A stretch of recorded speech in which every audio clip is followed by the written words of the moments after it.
Hello, hello, hello, and welcome to another episode of Let's Talk with Carl E. Long. This is your boy Carl E. Long coming to you tonight. Yes, coming to you for another episode of Let's Talk with Carl E. Long. Hello, everyone. How are you doing? I have been away for not a bit since my last episode. It's been a week or two here, but I am back and welcome to the podcast. So glad to be here. So just wanted to tell you a few things. Got a new kind of setup here, so everything's looking kind of different for those of you that are video watching. Still working on my studio behind me, and what we're going to have is the look. So this is what you get for now, but we are still upgrading and making things better. But I'm so glad you are here with me tonight. So, bye. I have been trying to figure out what my next subject would be for this particular episode 39 of the podcast, what it would be. And I'm sitting here watching Abby Phillips' show, Newsnight, and they're covering the National Guard being put on in California on the protesters. And I'm sitting here looking at this, and then all of a sudden I decided on this title. America Under Siege. What is happening to our country? What is happening? Guys, what is happening to our country? I'm sitting there looking at more National Guard that was deployed for a protest than I've ever seen for anything. I'm like, is this really happening? Is this happening in America right now? Donald Trump has sent the National Guard because brown people are protesting. So you want to know why black people have been like quiet and have not done any of this? For that very same reason. He wanted to claim martial law and send National Guard in. We would be dead. Everything would be happening right now if we were out there.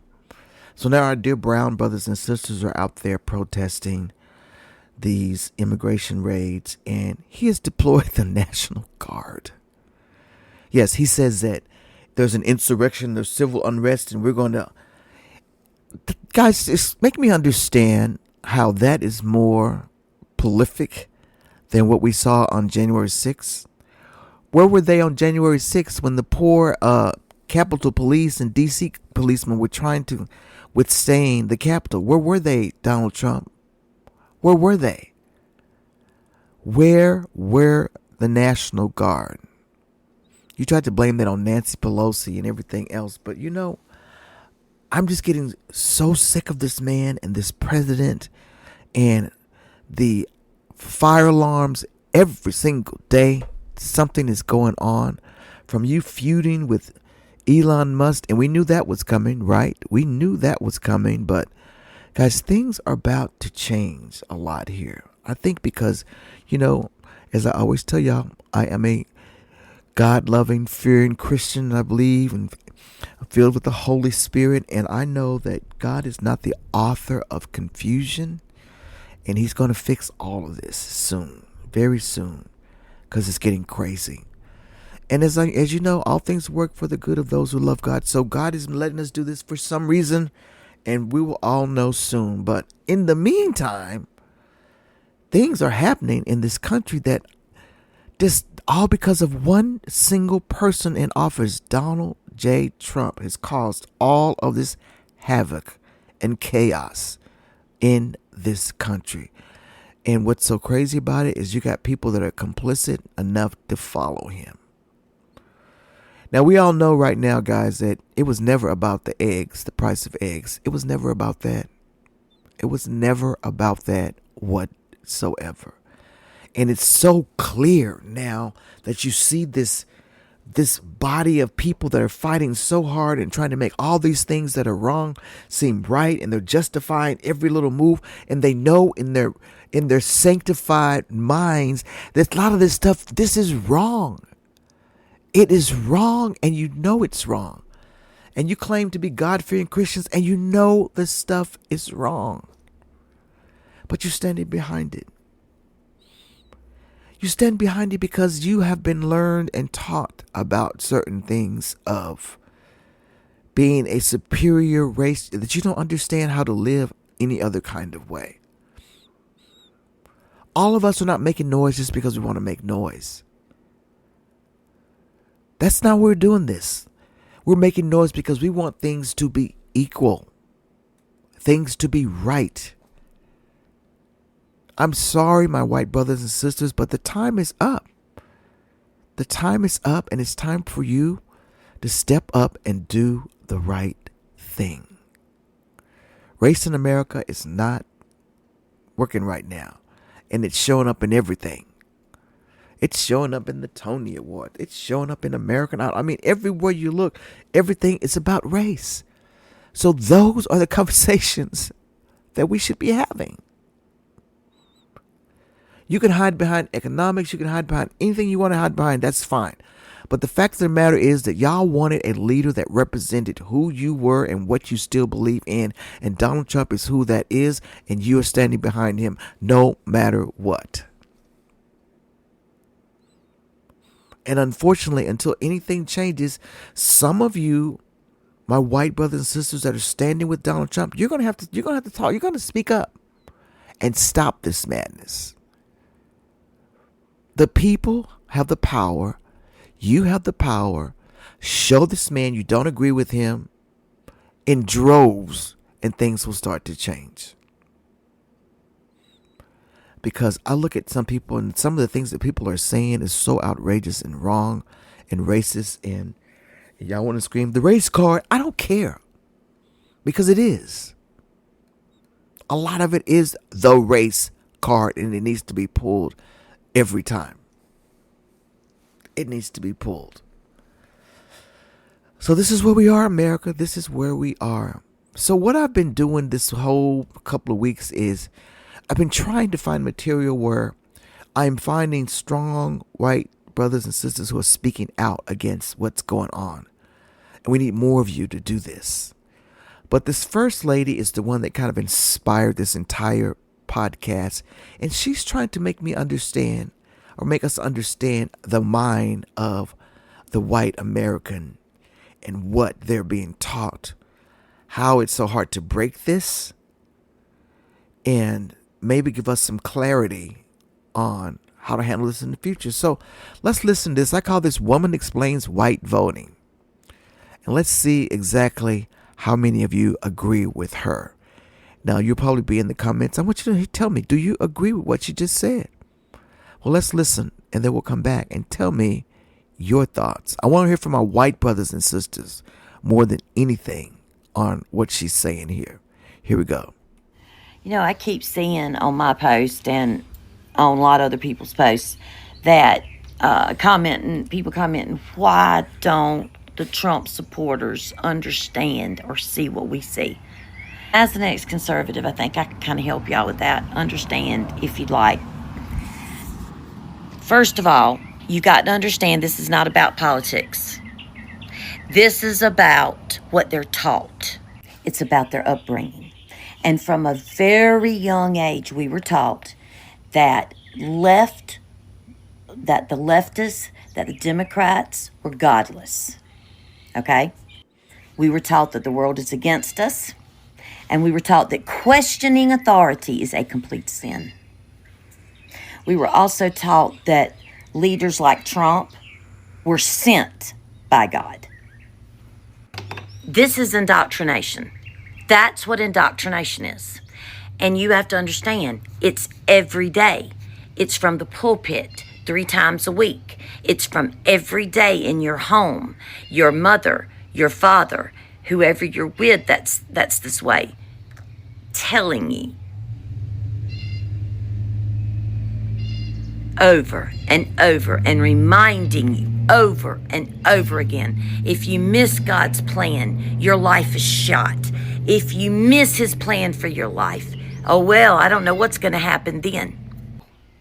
They make you feel when you doubt them or you doubt the beliefs, you're betraying them and that God would not be happy with you.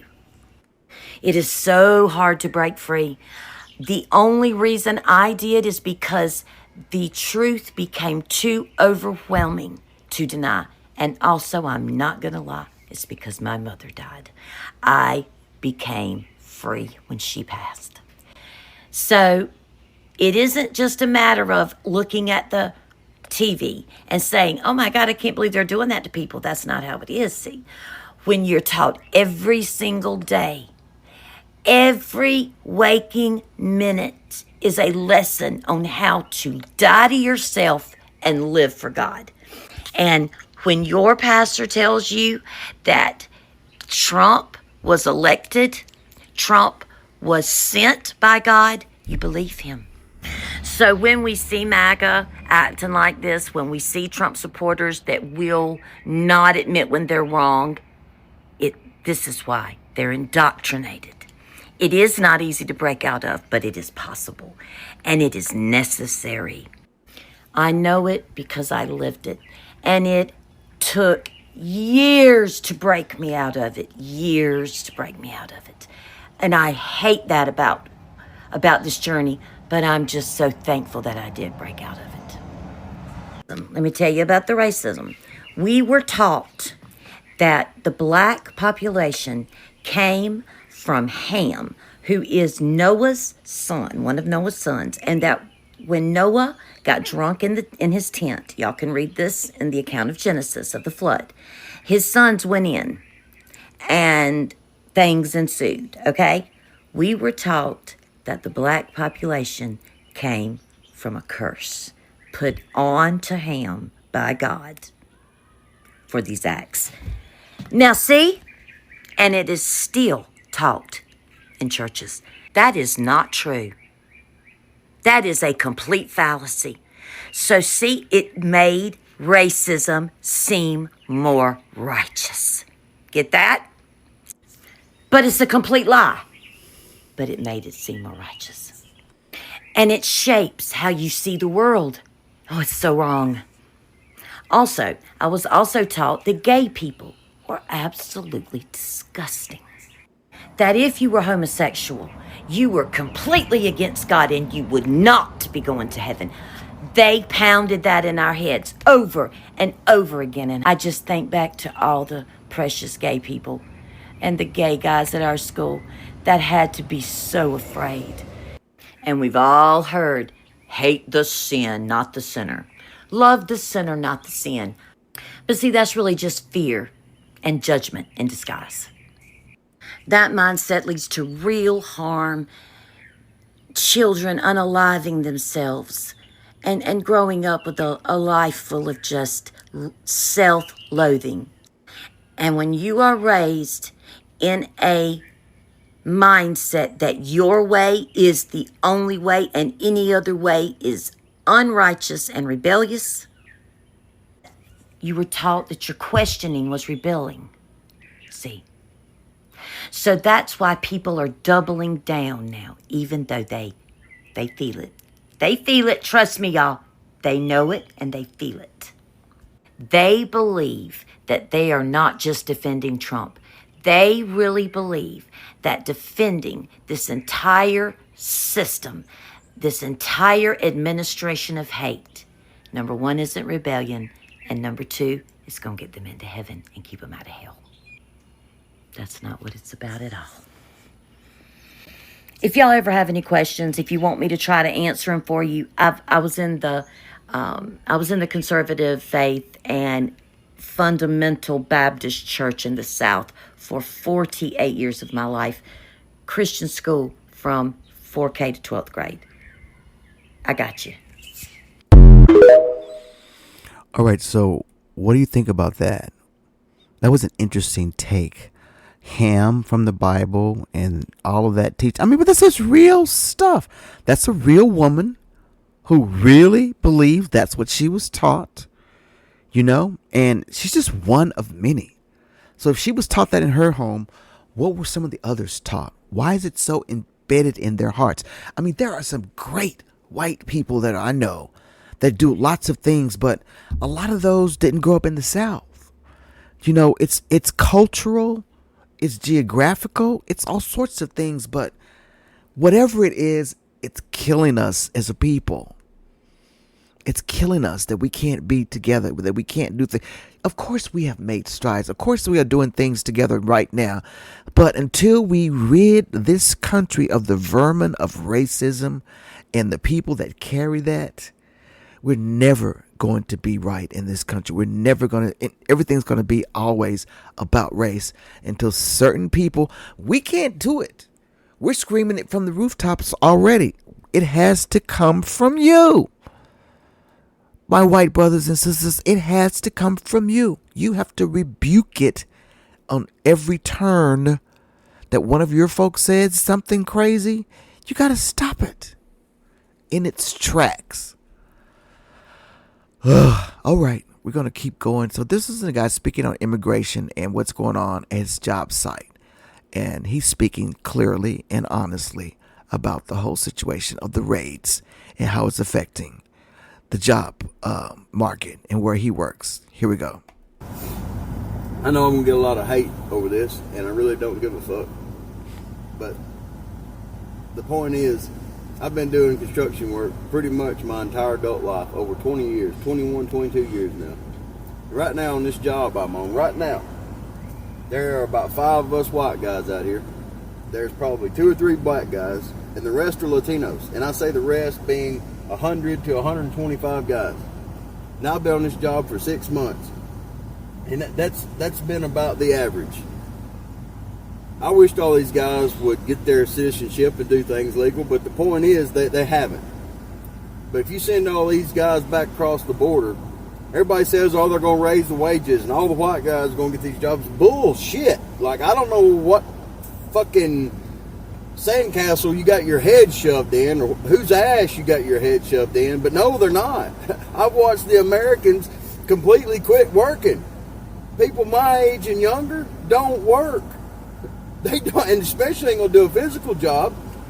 So all you people saying, oh, they're gonna increase the wage, and all these thousands and thousands of white guys are gonna get these jobs, like, have you done lost your fucking mind? I mean, come on. What's gonna happen is people like me are going to be sitting at the house because there ain't even enough people to put a crew together to be able to fucking work. Fuck, man, this country and government, everybody just went to fucking shit, man. Damn, y'all keep working, baby. So that's reality right there. Trump seems to think that getting rid of all of our government jobs and bringing things back to America, that all these white guys going to be lined up, and the ones that have been disenfranchised that think they've been left behind are just going to step up and start doing this job. That's not happening. It's not happening. It's not happening. So here we have a guy speaking truths. Speaking truths. Is anybody listening? Is anybody listening? Wow. All right. Here's another guy. And he is explaining how he got a comment and someone says that Obama was a terrible president and he was dividing our country. Really? What did Barack Obama do to divide our country? I've seen that man walk into conservative spaces and people just still call him. He had charisma and everybody liked him. And so they made up this story that he was divided. How did he divide our country? Anytime anybody speaks up about anything black, it's racism. I'm sorry.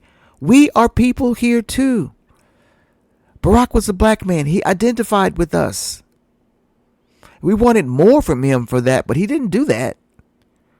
He was trying to make himself be spread around to the entire country. There were no red and blue states with Barack Obama. It was just people.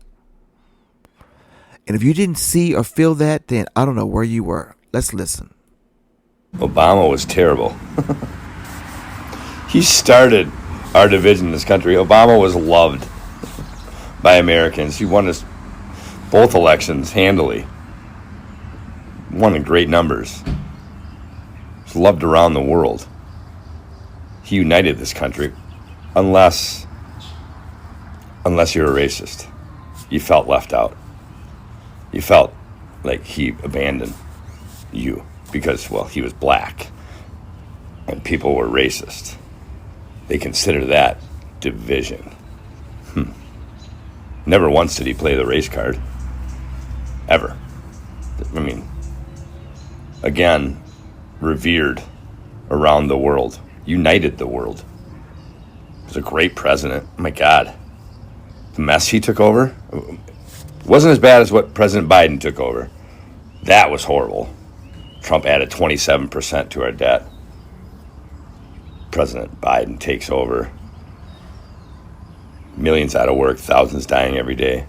America goes back to work. Our country opens wide open. Inflation starts to drop. Job numbers go up. The economy goes up. President Biden leaves office and we're the greatest economy in the world. Exactly the same way President Obama left the office. Greatest economy in the world. People are back to work. He had 8 straight years of job growth. 8 straight years of economic growth. Both records. Never been done by a 2-term president. And Trump destroyed it. Just like he's doing this time. Talking about blue states and red states. And I'm not going to help this state, that state. Calling anybody who opposes him out and attacking them. Right? Judges. Congressmen. Mayors. Dividing our country like no one's ever done. President Obama didn't do any of that. President Obama helped every state.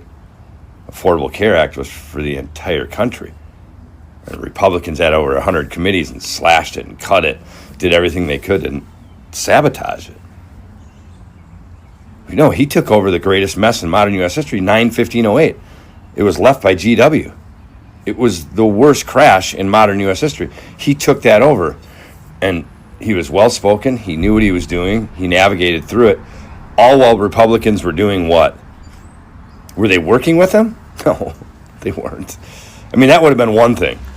They were actively trying to sabotage him as he was trying to help the American people. Pulled us out of the greatest mess ever left, and that was by GW. It happened on 9/15/08. GW's 8th year in his 4th quarter. On the way out the door, he destroyed the economy for the new president. And he outsmarted Republicans at every turn. You know the worst thing President Obama did to the racists? He was a great president. He was great. And when I say well-spoken, that's not a slam on President Obama or anyone who's black. President Obama was everything that racist white men. He was opposite. He was the opposite of everything racist white men teach their children. He was eloquent. He was wise beyond his years. And he worked really hard for the American people, and he got the job done, leaving Trump the greatest economy in the world that Trump destroyed. And he's doing it again. Spend, spend, spend. $4.5 trillion in tax cuts.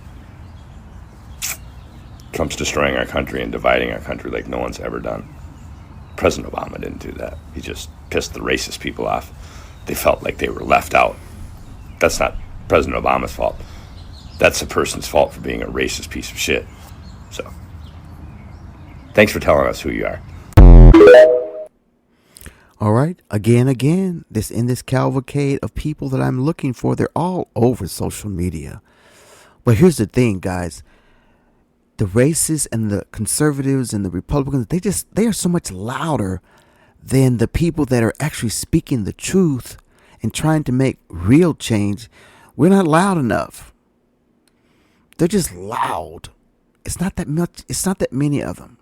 It's not that many people that feel this way, but it's a lot. It's a lot. All right, so here's an ex-Trump supporter speaking. Let's hear what he has to say.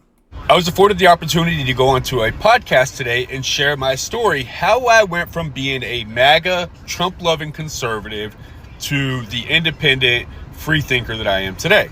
And it's crazy to think that it's been 4 years since I evolved and made my change. And my transformation started at the height of the Black Lives Matters movement. 2020, I was a diehard Trumper. At the same time, we had the George Floyd and Black Lives Matters protests. And I remember saying to myself, we are tolerant of every group of people in this country unless you're a white, straight, conservative, Christian male. Then you're under attack. I said that we're blamed for everything that's gone wrong in this country. It's our fault that our ancestors owned slaves, and we could never shake this bad rap that we've gotten. And basically it was poor me, poor me, poor me. Every time I would tell somebody else to stop being the victim, I was projecting because I wanted to be the victim. I wanted to be oppressed so bad. And what I found out was that marginalized groups were not the cause of my problems. Black people were not the cause of my problems. Hispanic people, gay people, trans people. None of these groups or demographics of people were the reason why I was unhappy. I went to college. I was drafted by the Atlanta Braves. I signed with the Atlanta Braves. I played professional baseball for a few years before I ended up losing everything to mental health, substance abuse issues, to the point where I ended up homeless and then did 10 years in prison. It was everybody else's fault but my own. And Trump spoke to that mediocrity in me. He spoke to that selfishness and that self-centered. I say it all the time. Trump didn't make me racist. He didn't make me xenophobic. He didn't make me misogynistic. He didn't make me homophobic. He didn't make me transphobic. What he did do was embolden me to be that person that I already was. And if you take a look around society today, we see a bunch of this. Emboldened Trumpers living out their isms and their phobias with impunity.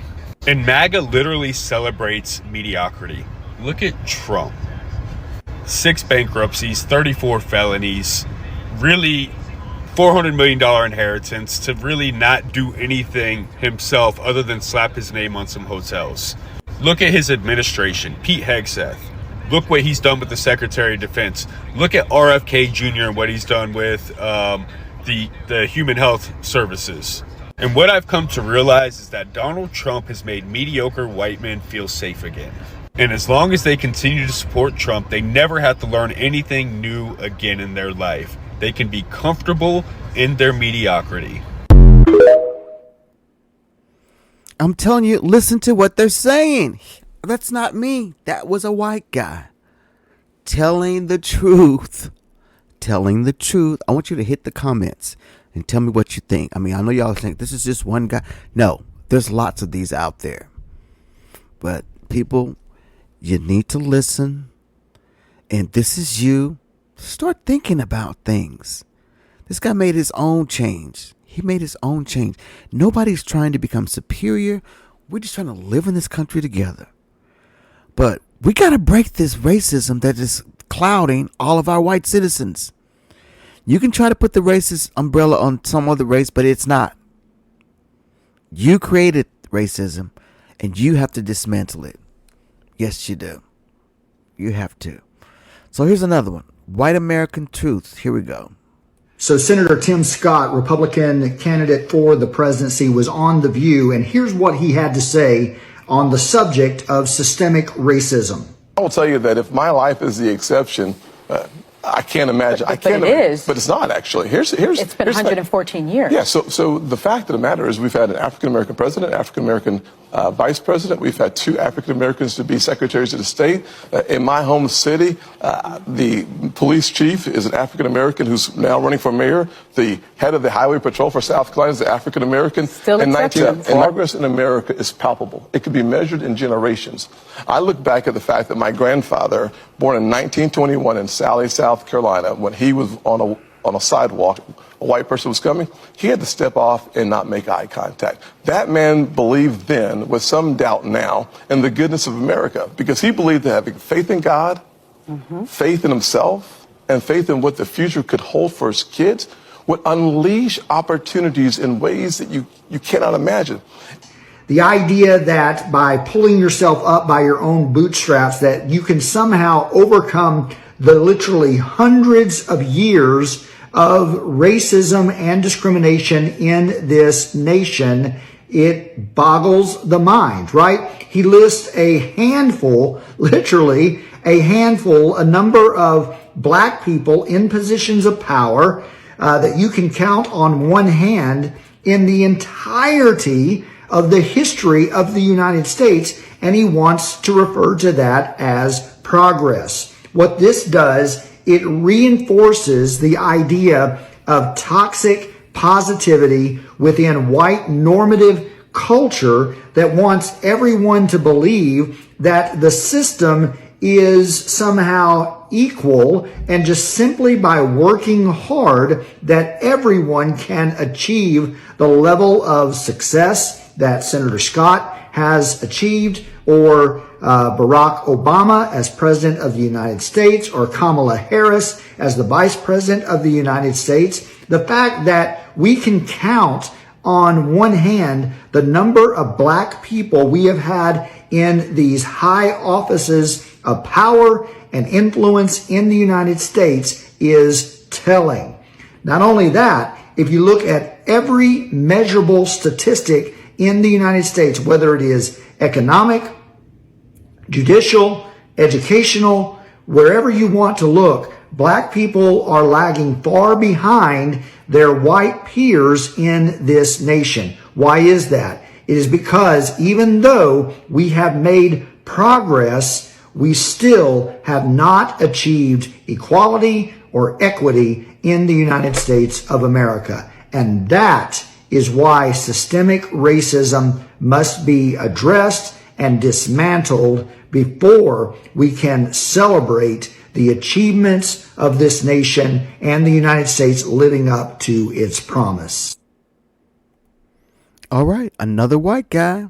And then there's Tim Scott. There's nothing, you know how I feel about this. I've said it before. There's nothing worse than a black Republican that is siding with white Americans saying that he has all these advancements. Everything is equal. Yeah, really? Really? I think things have gotten better. But the fact of the matter is that we are still having to fight to get in places. We're not represented in Congress as much as we should. Congress is better. Senate, we have 3 black senators right now? Yeah, it should be a lot more considering the amount of us that are in this country. So I'm sorry, Tim Scott, who I don't understand a black Republican. I won't even go into that. But that was kind of stupid. And then he was on The View, and Whoopi was looking at him like he was crazy, which she should, because after seeing the way that he handled Donald Trump, and he didn't even get a cabinet position. I mean, this guy was walking around basically licking Donald Trump's boots everywhere he went, and he didn't even consider you for anything. Yeah, nothing. All right, so this next speaker he's in the Texas House of Representatives. He's a Texas senator, and he always calls out the Christian evangelicals and let them know, you're not following. He's a preacher, but he's in the Senate, the Texas Senate, and he's always speaking very politically, and he speaks very well about the issues, and he's trying to appeal to his white brothers and sisters to let them know this is not right, what you're doing. But let's listen to him. In Scripture, Jesus befriended people that others called sinners. The only people in the Bible that Jesus condemned were religious leaders who used religion to hurt others. Being a Christian is about loving thy neighbor, not bullying LGBTQ people. Being a Christian is about loving thy neighbor, not chasing pregnant women across state lines. Being a Christian is about loving thy neighbor, not harassing librarians, silencing teachers, and defunding our schools. I refuse to let Christian nationalists twist a religion of love to justify their hate. This brother speaks so well, and he gets those Texas senators, and it is clearly a good old boy network in the Texas House and Senate. I mean, it's bought by this billionaire. It's 2 billionaires pretty much run the whole Texas, and they're not even on a part of this. They're not even elected officials, but they're running it from the outside. And if you watch a Texas race, House race, or whatever, you would be amazed as to what's going on. You would be amazed. You would be amazed. All that we can do is just pray that things get better in that spectrum. And I still want to impress upon my white brothers and my white sisters to start doing something to help dismantle this. Whatever you can do, it's going to help. It's going to be a lot more than what's being done right now. We need you. We need you before Donald Trump destroys this entire country. We need you. Yes, we do. All right, so here's some amazing news that's going on. And the thesis of this podcast is what is going on in our country. And guys, things are happening. But before I show that, I need one more video to show you about 3 truths about the South Africa movement. I want you to listen to this about South Africa and what Trump did to bring the South Africans here. Let's listen to this. Here we go. The vast majority of white South Africans live a better quality of life now than the vast majority of black South Africans currently living will ever be able to live and could dream of living. So that's point one. Point two, crime patterns are absolutely clear across this country. The richer and whiter you are, and usually based on what I've just said, the whiter you are, the richer you are. That's an undeniable correlation based on historical rigging of our economic system during and before apartheid. The richer and whiter you are, the less likely you are to suffer crime, and the poorer and blacker you are, the more likely you are to suffer crime. And then thirdly, there is no evidence of targeted race-based murders in this country. There has not been a single land seizure in this country by the government or others based on race. And I want to speak to what Ernst Ruth said.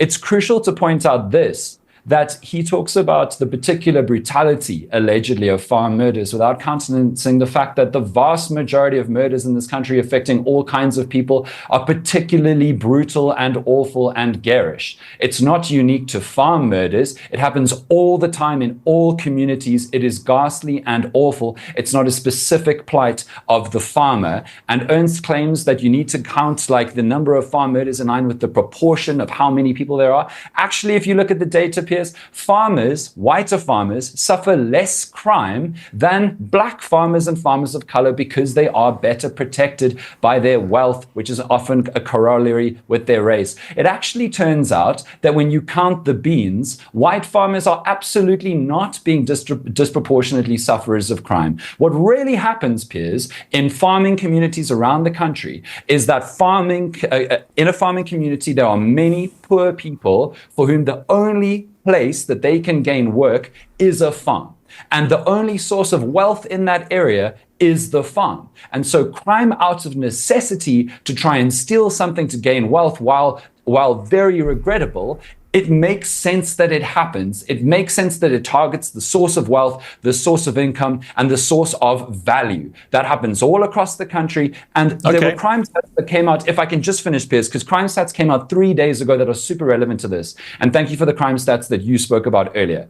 But crime stats came out 3 days ago from the first quarter of South Africa this year, 1 Jan to 31 March. There were around 5,700 murders across the country. There were 6 murders involving people who work on farms. 5 of them were people of color. 1 of them was a white person. 2 farm owners died. They're both black. 3 of the farm laborers who died were black, and the 1 white person was a farm dweller. So we are not here to allow the spin of data to make it sound like it is worse to be a white farmer than any other group in this country, because it is simply not true. All right, so there you have it. There you have it. So, guys, this is what I'm saying that's blatantly obvious. All other countries, especially black and brown countries, have been banned from doing any kind of asylum here in the country. But we sent a plane over to South Africa, and we picked up these citizens who claimed that they were being bullied and it was a genocide, and none of that was happening. I'm sure Elon Musk had something to do with them coming here, but they sent a private plane to pick them up. But everybody else, the borders is closed for. They just happen to be the white Africans that they picked up. Do y'all see what I'm saying here? Why can't you see that? Why do y'all try to justify what he did? Why can't y'all see the wrong in what he did there? Quit looking for some kind of scripture or anything that's going to make me believe otherwise. No.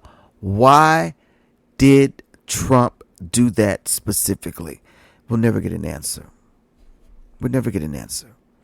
Okay, so in the meantime, things are starting to move. Y'all know I've done a podcast on a couple of the election alliances that have been doing audits to the swing states and things of that nature. So it turns out that in Rockland County, New York, a judge has okayed an investigation to go forward because of the anomalies in the Rockland County, New York area. I mean, it's got to the point where Kristen Gillibrand, who is the Senate candidate, gets all these votes. And all the little other down ballot people get all these votes. But Kamala Harris gets 0. Do you know what I mean? And she gets a few little coins for back in her makeup glam. What am I saying? Yeah. Making, she gets a few little things for doing stuff like that. But no. This is what's happening, guys. This is what's happening.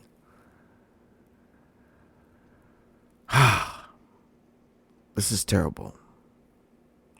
So now we go to Rockland County, and the voting is messed up. The voting is totally messed up, guys. They're finding that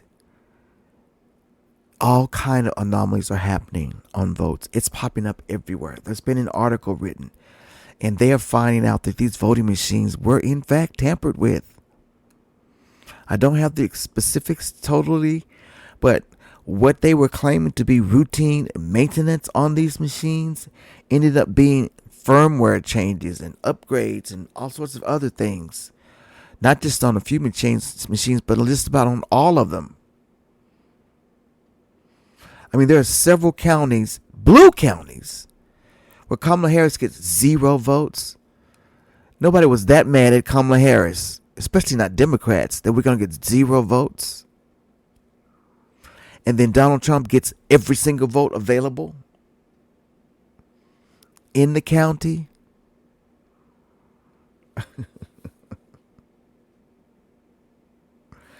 This doesn't make any sense. So it's happening in Rockland County. So I'm going to let you listen to some of the people that are talking about it. And we'll come back and discuss each one. Here we go. Were the results of the 2024 presidential election valid, or was it rigged? Rockland County in New York seems to think so. Do you guys remember when President Trump said this? Very effective.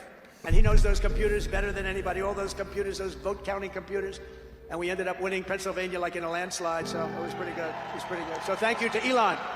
Rockland County, which is where my mother lives, is a county within the New York Metro, has filed a lawsuit to recount the votes of all of the citizens in Rockland County of the 2024 election cycle. Questioning the accuracy of the 2024 presidential and Senate election results in Rockland County, New York, a lawsuit brought by Smart Legislation seeks a full hand recount of the presidential and U.S. Senate races in Rockland County.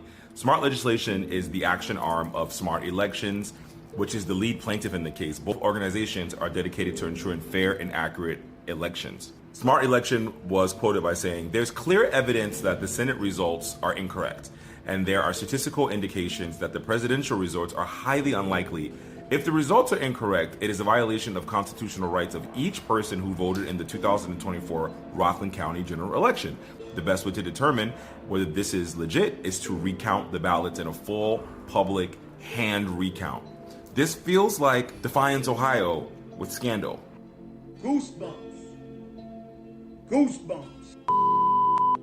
As stated in the complaint, more voters have sworn they voted for independent U.S. Senate candidate Diane Sarr than the Rockland Board of Elections counted and certified. Additionally, the presidential election results exhibit numerous statistical anomalies. The anomalies in the presidential race include multiple districts where hundreds of voters chose Democratic candidate Kristen Gillibrand for Senate, but there were 0 voters for Democratic presidential candidate Kamala Harris. A statistician determined that the 2024 presidential election results were statistically highly unlikely in 4 of 5 towns in Rockland County when compared with the 2020 results. Discovery would give both the court and public a window into what issues Rockland County are contributing to the irregularities in the election results. Plaintiffs anticipate some depositions as well. Because the source of the discrepancies is unknown, a court-ordered recount could alter election results or reveal issues in other races.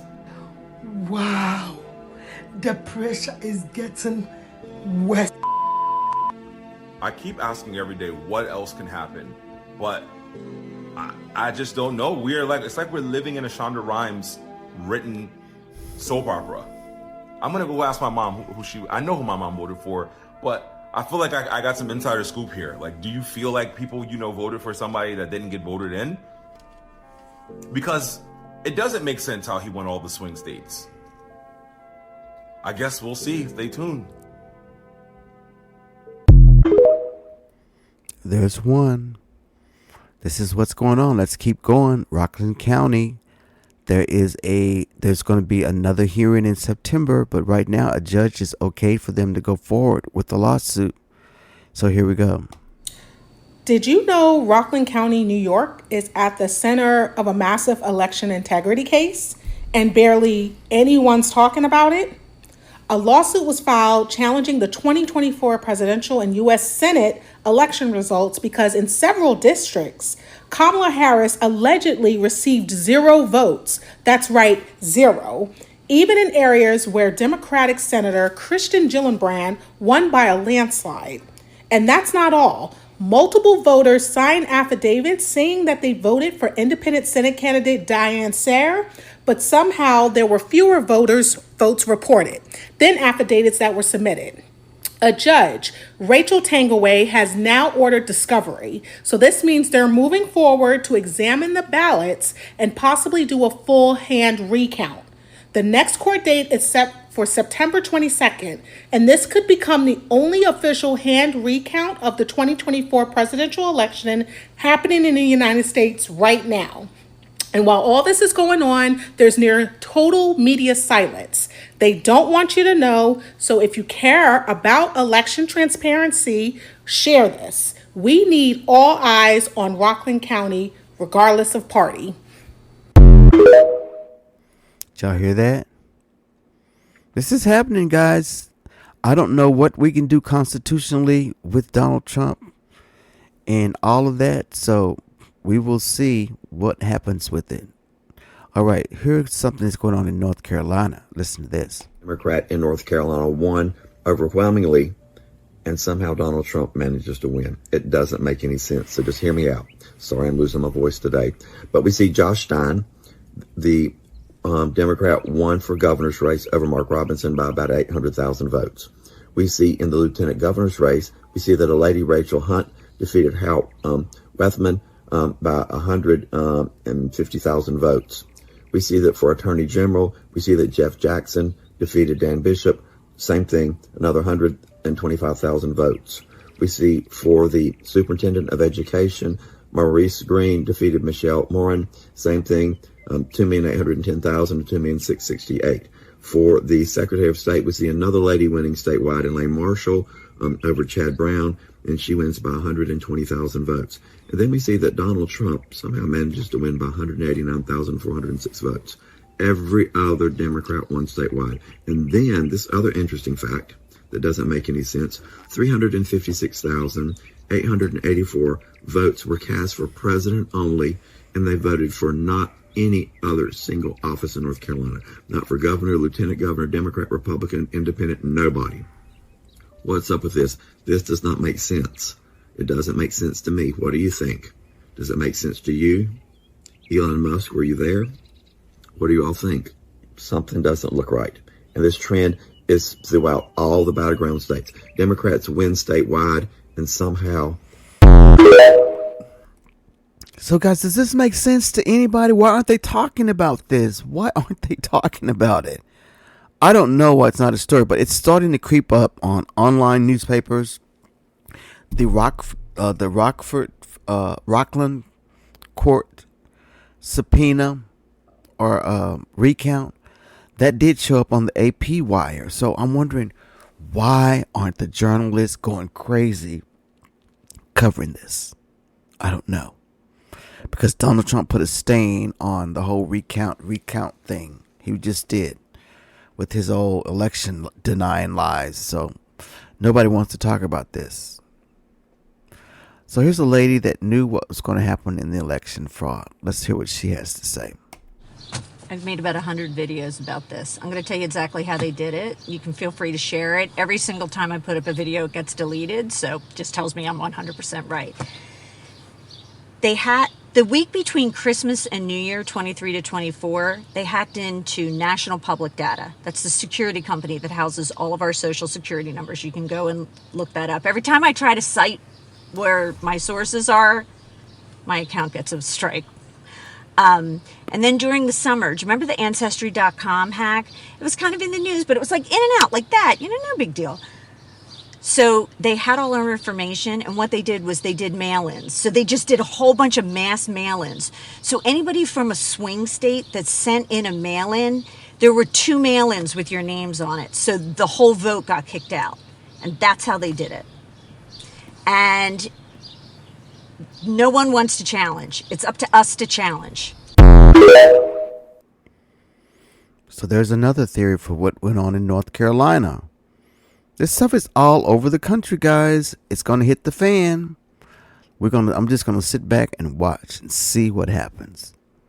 All right. Let's go into this one. 2024 elections under investigation. Let's listen. Donald Trump officially cooked. They're trying to remove him from office. A bipartisan watchdog group, Smart Elections, has filed a lawsuit in Rockland County, New York, seeking to invalidate the 2024 presidential and U.S. Senate election results due to alleged voting irregularities. This is real, and this is actually happening. The lawsuit highlights significant anomalies, such as districts where Democratic Senate candidate Kristen Gillibrand received a majority of votes, yet Democratic President Kamala Harris received 0 votes. Additionally, sworn affidavits from voters claim that their votes for independent Senate candidate Diane Sayre were not counted. On May 22nd, 2025, Judge Rachel Tengway of the New York Supreme Court ruled that discovery must proceed, allowing the case to move forward. The next court date is set for September 22nd, 2025. This case underscores the importance of election integrity and the need for transparent processes to ensure accurate results. If this lawsuit wins, it could prove the 2024 election was compromised, and that means the current administration might be illegitimate. This could be the first real step towards removing them from office. We're talking Donald Trump, we're talking J.D. Vance, we're talking Elon Musk. Likely why Elon Musk said in that interview that he would likely end up in jail if Donald Trump wasn't elected. Anyway, I'm just giving you the facts. Let me know what you think down in the comments. My name's Kyle Gauck. I'm running for Congress in the 2nd District of Connecticut for the United States House of Reps. If you're not following along, you're doing it wrong. Go to the link in the bio, check out the website, kylegauck.com. Feel free to sign up for the free newsletter. It comes out every Tuesday and Thursday. If you're in Connecticut, I'd love to hear from you. If you're in District 2, I'd also love to hear from you. Please reach out anytime, seriously, anytime through the website. You can reach me directly. There's a lot, but I respond to everything I can. And if I miss something, my team definitely will let me know, and I will get to you. And as always, if you made it this far, thank you. I love you, and we'll definitely talk soon. There's another one, guys. They're all over TikTok. I know it's my algorithm, but it's a lot of them. There's still, every time I scroll, there's more and more and more of people talking about this. All right, so we're gonna keep watching that whole election deal. I'm gonna stay in the news. We're gonna see what happens with the judges and these election alliances. These audit election people are finding stuff, and they're going through all the battleground states, and we're going to have something happen. I feel it. I'm not sure what, but I feel it. But why don't we hear from Kamala? Everybody's just gone dark on this whole issue. I don't understand that. So let's listen to some more Pierce Brosnan. You know, he always has very controversial guests on his show, and he pits them together with people that they totally don't really mesh with. That's kind of his whole stick, is to do that. So let's just go listen to a professor as he silences Pierce Brosnan. Did I say that? Brosnan, not Brosnan. Pierce Morgan. That's what I mean. All right, here we go. Somehow we've decided in America that innovation and money replaces or obviates or excuses depravity. Cutting off aid to HIV positive mothers, deciding what veterans should get benefits, cutting off SNAP payments, which have shown to have a positive net return when people run out of money for food at the end of the month. I mean, I think one of the wonderful things about being an American, and quite frankly, for me, what it means to be a man and what I try to teach my boys is the whole point of prosperity is such that you can protect people. And I think the two of you are more impressed with Mr. Musk than I am. I think if somebody is making Nazi salutes, if somebody is being sued concurrently by two women for sole custody of their child because that person has not spent any time with that child, when someone is so severely addicted to drugs they can't get their shit together to show up to the White House without looking exceptionally high, I don't think that's the right role model for young men. So what I would ask to all of us is look at what money has done to us. That if someone can land a rocket on metal scissors or create a great AV, he's a genius. He's the wealthiest man in the world. But does that mean we should excuse depravity? Does that mean, unlike Bill Gates, he's not using his billions to help people? He's not planting trees, the shade of which he won't sit under? I think this is an individual who has literally come off the tracks, who is rabidly addicted to drugs, and is using his immense power to get people elected, and that too many of us excuse what is abhorrent behavior. I think his legacy is not going to be an EV or putting rockets into space. I think it's going to be unnecessary death, disease, and disability of the world's most vulnerable. That is not what it means to be an innovator. It's not what it means to be an American. It's not what it means to be a man. Wow. Okay, I'm loving this. I'm loving this. My white brothers and sisters, you're coming out and you're speaking up. You're speaking up. And then there's Megyn Kelly. You know, I think that she has just been trolling Beyonce for, I don't know why, but, you know, I believe that, I think that the Beehive got a hold of her. So listen to what she says. You know, she's not one of my favorites, but let's listen to Megyn Kelly. But it's me commenting about how when she started getting into country and the launch of this album, she and her marketing people were treating that entry like the second coming. Like it's Jesus incarnate. He's back. All hail Queen Bey. She's here to rescue country music, which was a perfectly thriving industry long before Beyonce showed up. But now we all need to hail her because she's married to Jay-Z, which means we will have hundreds of millions thrown at any marketing effort behind her. And so that was my take. But the vast majority of consumers and her fans celebrated her to high heaven. It was like, again, Queen Bey and the Bey Hive and the marketing she got and the recognition and the awards and the singing opportunities at the awards shows, all of it was piled upon her, as everything is, that she is considered untouchable. You're not allowed to rip on her. By the way, not allowed to rip on Michelle Obama either. But we do. Too bad. The more untouchable you tell me somebody is, the more likely I am to want to hit them. And so here is a bit that she came to our attention. She's showing it every show. Decided to stick her big toe into the lane.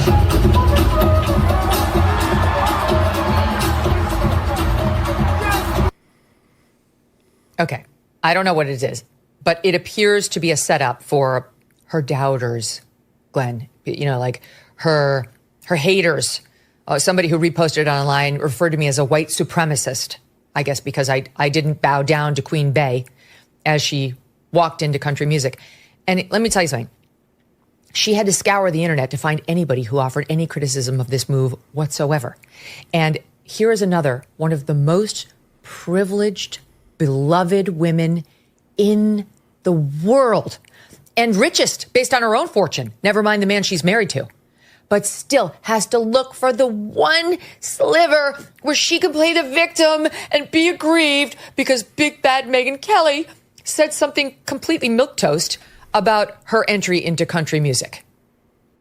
But it's me commenting about how when she started getting into country and the launch of this album. There we go. Dear Megyn Kelly. You know, she's one of my favorites. Yeah, right. So, and first of all, her name is not Queen Bey. Bey. It's B. Queen B. for Beyonce. B. That's what we do it. She gets under her craw. She's always coming after Beyonce, and you know what? So I'm telling y'all, this racism thing is in music. It's in gymnastics. It's in everything. It's even on Broadway. I mean, why is there a debate going on as to, I'm hearing white America say, and this is a buzzword for them. She does all that screaming. You know what I mean? So that means that anytime we have our singing style, it's considered that's a dog whistle word. You know. So much. This stuff is just all over the place. It's just all over the place. Racism. Okay. Let's listen to dear Maxwell Frost, the congressman from the great state of Florida. He's a little outraged about the big, beautiful bill and what it's going to do for our country. So here we go. Short of theft. And congressional Republicans are really helping me understand why half of this country doesn't vote. It's because they'll look people in the eyes and make promises only to come here in the middle of the night to advance a bill that will take away the benefits that they have earned. Republicans would have us believe that the person most likely to steal from you is a person in a hoodie, a black person in a hoodie, or an immigrant with tattoos. This is to distract from the fact that at least here tonight, the people stealing from Americans are not folks with tattoos and hoodies.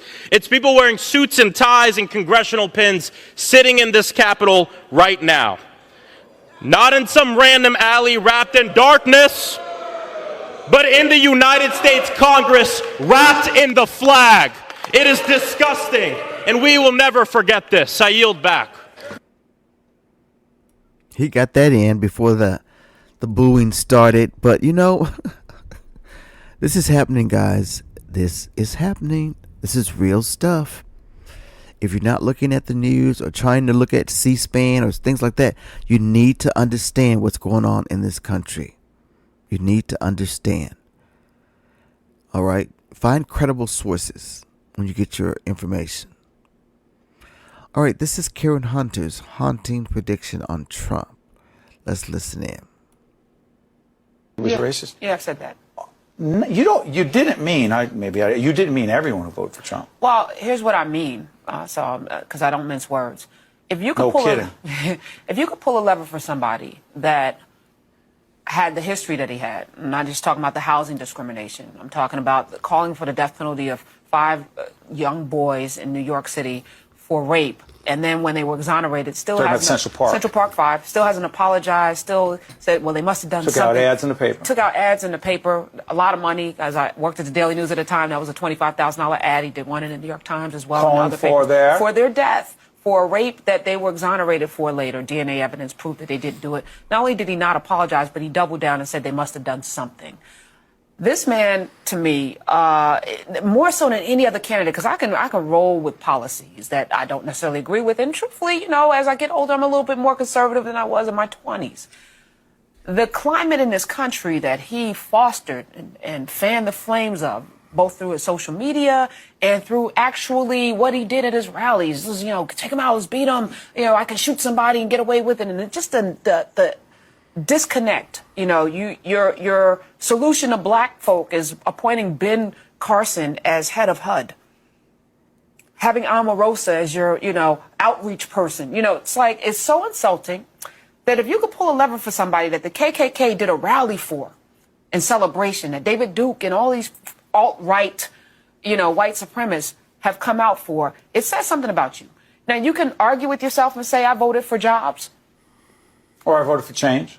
What kind of change? Unemployment is at a 9-year low. We're gaining 180,000 jobs every single month. Those jobs, those coal miner jobs, are never coming back. That's a lie. We saw the deal with Carrier. That was a smoke and mirrors, bull crap, dog and pony show. If you could really say to yourself, I voted for him because I want, what kind of change are you looking for exactly? I want my country back. Drain the swamp. Yeah, then you put all the swamp people in your cabinet. This is saying something. Karen, respectfully, there are some of my friends who voted for Trump. Who and I could have spirited discussions with them about it, and we can go back and forth. but at the core, all of them racist. I think that we in this nation have a race problem that we never deal with. No and I doubt. think that more of us, if 75% of white people have no relationship with blacks, and that's a Washington Post poll, that's on purpose. So your only information about people from outside of your culture is through media, propaganda, movies, or what have you, rap music. And that shapes how you treat people and how you think about them. Then you have some work to do, and you pull the lever for somebody that for. What do you think about that conversation? I mean, that was 8 years ago. She made these predictions, and she was pretty much spot on. Everything is just about happening right now. That was Karen Hunter. She used to work for the Daily News. I don't know what she works for now, but that's what her take was on it. That was an 8-year thing, just showing how history just kind of showed you exactly what she was saying there. Okay.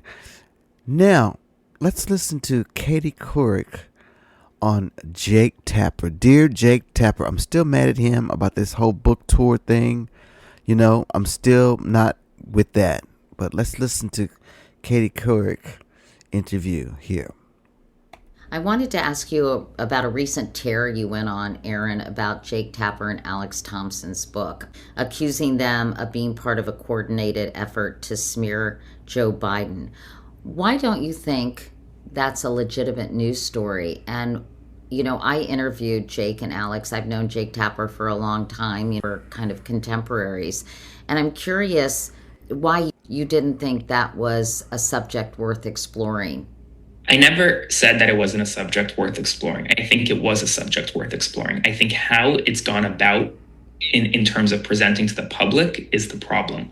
A couple things. Number one, I think if you have all this evidence, you're learning all this information about President Biden's alleged mental decline during the 2024 election, as a journalist, it's your responsibility to release it when you have it and when you vet it. That's during the election so that the public is aware. That's number one. And a number of facts came out afterwards, I know, but there were a number of facts that they learned of on the campaign trail. So that's number one.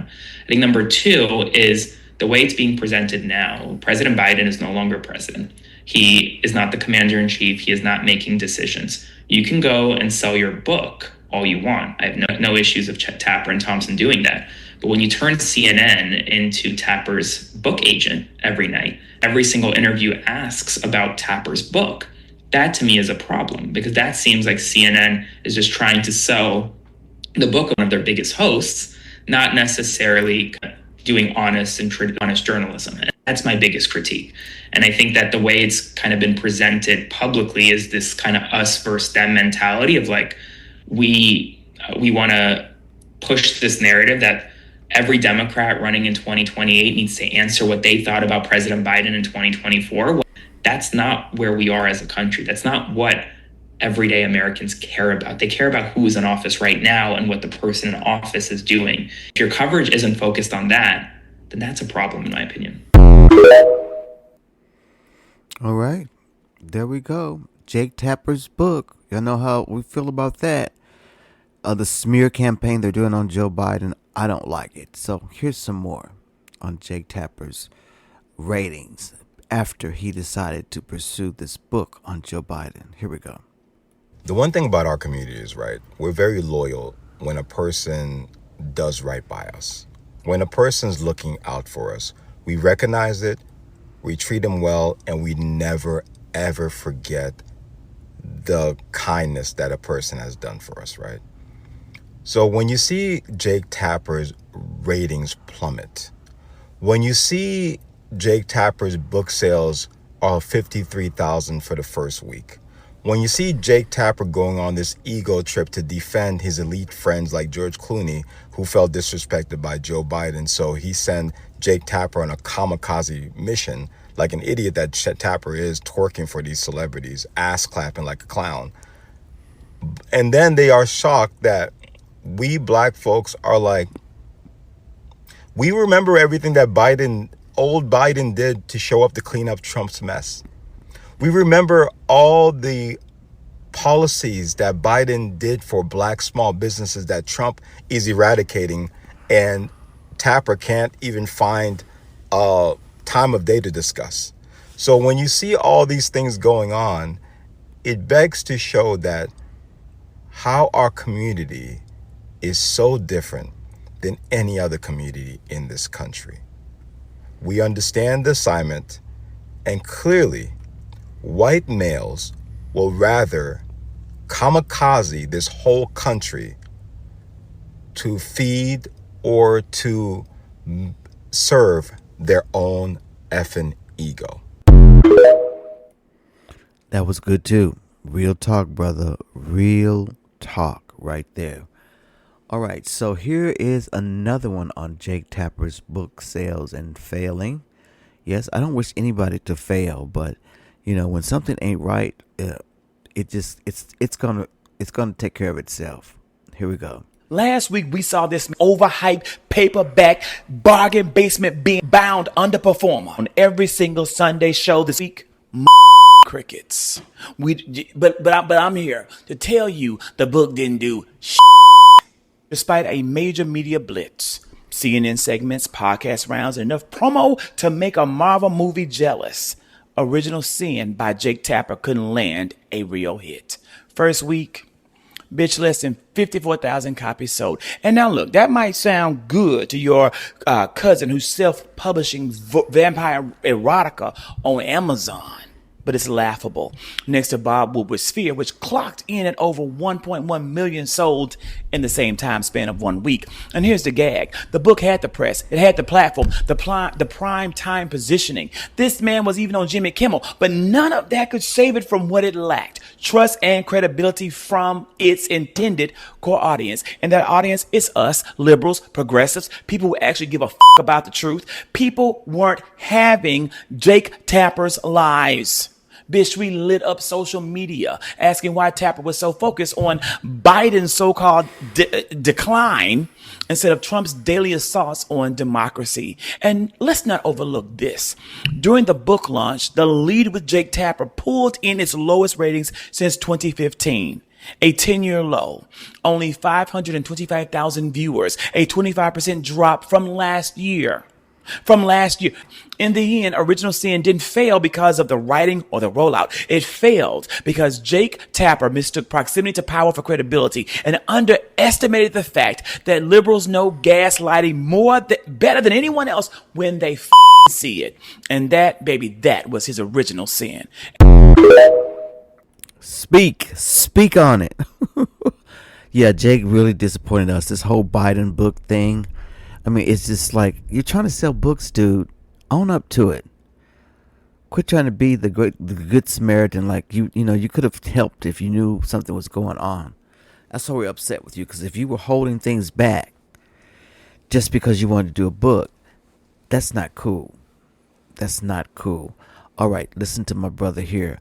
How black people voted and what does it mean? Let me tell you what it means. Believe it or not, over 2 million blacks voted for Trump, and about 15 million didn't vote at all.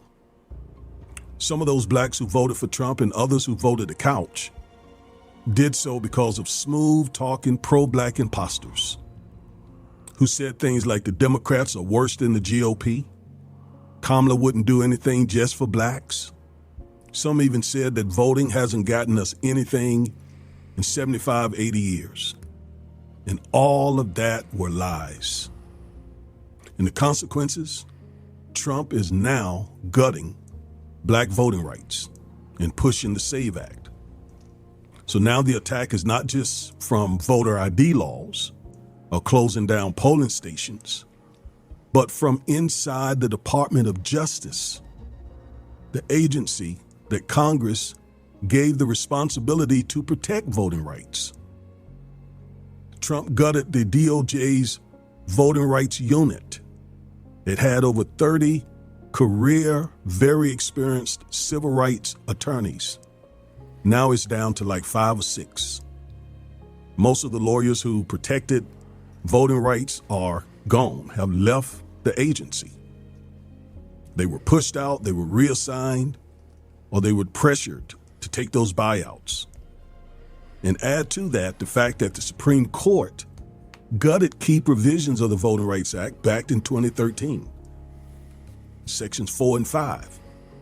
And that only left section 2, which is now hanging by a thread, And now the DOJ doesn't even have enough people to enforce what's left of it. This isn't by accident. This is strategy. Trump and his allies, they know black voter turnout is powerful. So they're weakening the system built to protect us.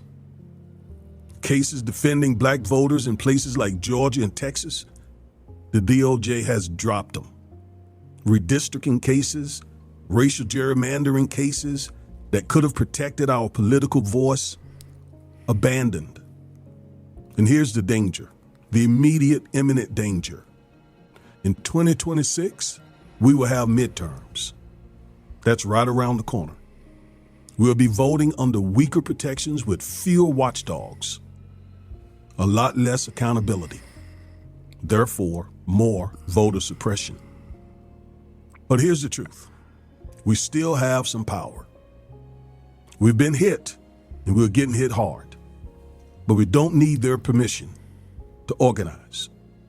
We don't need their approval to vote in overwhelming numbers so big that they can't ignore us. Yeah, they're gutting the laws because they fear our vote. So what do? We fight harder. We organize smarter. And we definitely reject the rhetoric of those pro-black imposters. And we show up in 2026 and make sure they remember who we are. Stay woke. Stay woke. Literally, stay woke. I love that. All right, guys. So this has been a great podcast here. Yeah, I want to play on it as an outro how Abby and Scott from Abby Phillips Newsnight America go at it. Because this just shows how white America will try to justify everything that Donald Trump does, no matter how bad. Everybody that's a loyalist, they do this. And maybe that's something that they taught them to do or whatever, but you got to have a conscience or some really thoughts now. I mean, Scott Jennings, you're not even in his cabinet, but you refuse to make a point here with Abby, and she was trying to make the point, and it got out of hand. And I just like to show it because I like to see them spar with anybody with what's his name? Scott Jennings. Here we go. Believe it or not, over 2 million blacks voted for Trump, and about 15 million didn't vote at all. Some of those blacks who voted for Trump and others who voted the couch did so because of smooth-talking pro-black imposters. All right, that was the wrong clip, guys. I'm sorry. This is the right one. Excuse me, I'm Scott. not say that. Stop. Everybody stop. Everybody stop for a second. Excuse me, Scott. Nobody accused her of being a Holocaust denier. You're implying Scott, that's what she wants. No one did You're that. implying. It is completely. The line of inquiry Scott, here just is an stop for just a implication that second. she's like, sure, it is let's do that. completely disingenuous for you to sit at this table and say that we accused her of being a Holocaust I think it's disingenuous denier. to portray this interaction the way you are. Absolutely, That's my view. no one said that. It is How are you portraying disingenuous. it? How are you portraying It's it? disingenuous. It's disrespectful. I think wrong. the question was disingenuous. So, excuse me. It was a disingenuous question. How is it a disingenuous question? The other part of the question is, if you are an election denier, and Harvard said you can't be an election denier and teach at this school, is that a litmus test? The question is what? Yeah. So basically, it was all about the Harvard thing. We couldn't get them to say that Harvard has the right to teach certain things without the government intervening. It's basically all she was trying to get them to say. And they wouldn't say it. They wouldn't say it. Because we know that Donald Trump is just going after Harvard, right? So, guys, it's so much going on. And I just wanted to give you the updates of what's going on here in this country. There's a lot happening right now. And there could be some major things that could come down. There's some Supreme Court things that are still that haven't been addressed yet. And we got to hear from them. But you need to keep your eye on it. keep your eye on it, guys, because something is going to happen. I don't know exactly what, but it's going to happen. It's going to happen. And you need to be ready for whatever happens. Just need to be ready. Because God's not going to let this go on too much longer. Trust me, he won't. Okay?